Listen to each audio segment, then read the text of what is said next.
Voici les premiers résultats des analyses que j'ai faites de la tablette qu'il avait sur lui. De toutes les inscriptions, j'ai déjà réussi à en déchiffrer un bon tiers. La première moitié de cette page retrace la légende que l'on nous a racontée sur la Lune, dans le palais en ruine. La suite est une série d'infos sur la corde de l'espace et la chaîne du temps qui ont servi à rejeter No aux confins de notre univers. Autrement dit, ce sont les plans du canon espace-temps qu'ils ont utilisés. Pour vous expliquer, il faut d'abord que je vous raconte la formation du monde telle que nous la connaissons. L'espace au départ s'est formé comment, d'après toi? T'as une petite idée, non? Oui, bien sûr. Le Big Bang et tout ça. Exactement. L'univers, au début, c'est une singularité. Une singularité, c'est un point d'une densité infinie et d'une taille proche du néant. C'est de là que l'univers a acquis le concept d'espace et qu'il s'est lentement étendu pour former l'univers que nous connaissons aujourd'hui. Mais pour lui, la première étape à franchir était déjà d'atteindre la taille d'une particule élémentaire. Puisqu'au départ, il était de dimension nulle, en s'épanouissant, il est resté un temps d'une taille inférieure à celle de la plus petite des particules.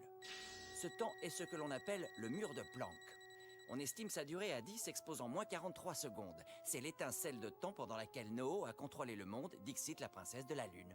La période de chaos où la matière n'obéissait pas aux lois de la physique. Un monde monstrueux où tout était consumé et broyé par une chaleur et une pression infinie. C'était littéralement l'enfer. Mais quand l'univers a dépassé la taille d'une particule et que la matière a pu donner la forme au temps et à l'espace, selon les lois de la physique, les choses ont changé. Et moi, c'est là que je décroche. Le temps et l'espace ne sont pas distincts du simple point de vue de leurs coordonnées cartésiennes dans l'univers. Autrement dit, l'axe du temps et l'axe de l'espace se définissent par les mêmes coordonnées positives. On appelle cette période le temps imaginaire. Le secret du renversement de ce temps imaginaire en temps réel et continu, c'est le spin. Le spin qui détermine le sens de rotation des particules élémentaires. Ouais, continuez sans moi, les gars. Chaque particule élémentaire qui forme l'univers possède un seul spin, soit un seul sens de rotation qui est dit soit en haut, soit en bas. Mais sur cette tablette, il est fait explicitement allusion à un état où le spin est à la fois en haut et en bas. L'image est la suivante. Prenons la fonction d'onde du spin sur une matrice de densité. On obtient une diagonale. Cette image, c'est celle de l'univers dans lequel nous évoluons. Mais de chaque côté de cette diagonale, on trouve un univers en expansion où le spin est à la fois en haut et en bas. C'est un monde de réactions quantiques que notre science se borne à ignorer. Un espace-temps dans lequel le chat de Schrödinger serait à la fois mort et vivant. C'est la dimension dans laquelle No est scellé. Exactement. En inversant le spin des particules élémentaires dans le sens de l'axe imaginaire, on inverse l'indice de la ligne du temps. Tel est le monde dans lequel No a été rejeté. Un monde dont les lois nous sont parfaitement étrangères.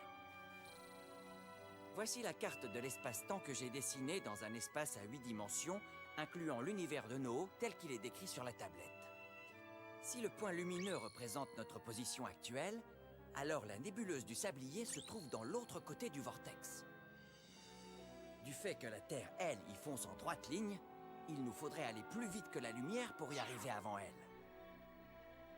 Pardon, mon lieutenant, mais en admettant qu'on arrive à la doubler, comment on fera pour la remettre à sa place dans le ciel?